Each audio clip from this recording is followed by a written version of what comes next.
Peace and salutations. You are now in tune.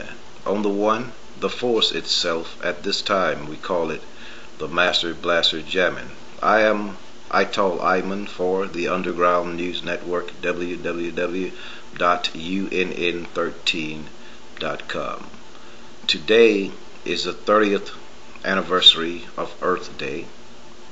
In commemoration of Earth Day, we broadcast this video, being not only is it the 30th year anniversary of Earth Day, but it is the 23rd year, and 23 is an enigmatic number. It's the resonant number of the Enigma star Sirius.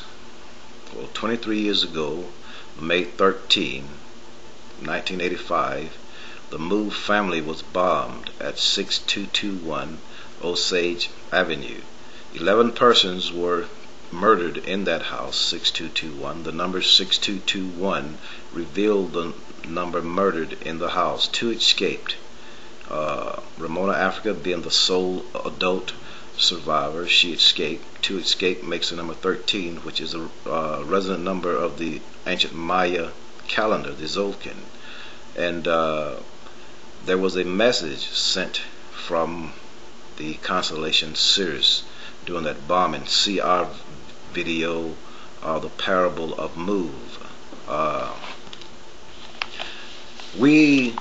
What we're going to do here this morning is take a panoramic view of the scenario we are in here today. The Middle Passage we have heard of. We are all born of those who were enslaved, held captive against their will, all wanting to break free and return home. Nat Turner rose up in those days. The Nation of Islam, like a flower, grows out of this movement. John Allen Muhammad, as did Nat Turner, rose up in our day to reveal the power of one man being called by God like Moses was. So think of what could be accomplished by the numbers. It is written in a place for us to see, when 2 or more gather in his name, it is said of the Christ, he will be in our midst, powerful and true. 10 years ago, on this day, Earth Day, I interviewed Richard W. Noon, author of Ice, The Ultimate Disaster, 5/5/2000.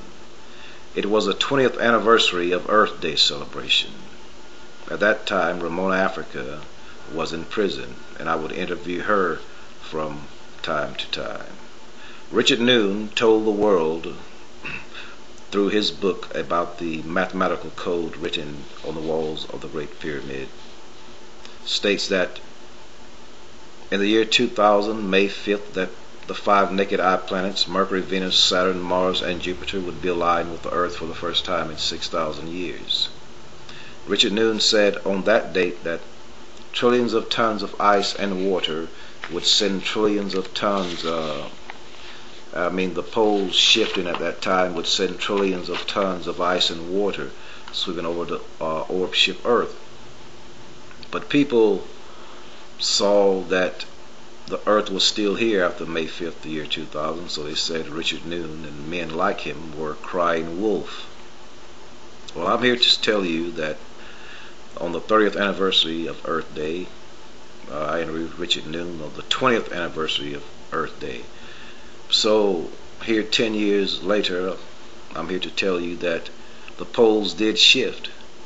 For in March of that year, a few months before May, a large chunk of the Ross ice shelf broke off at the South Pole and started traveling.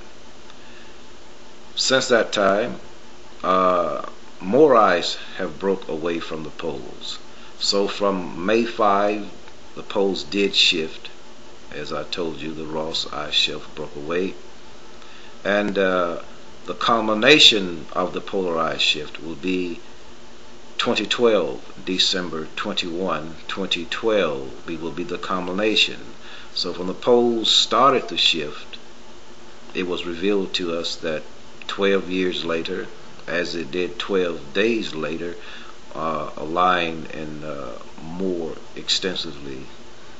So if you would study our tapes, you will see that we have outlined for you that the poles did shift. This is a reminder here, the 30th anniversary of Earth Day. You are now in tune on the One, the Force itself. At this time, we call it the Master Blaster Jamming. We invite you to study our website, www.unn13.com. Peace and love. I am your host, Ital Iman I.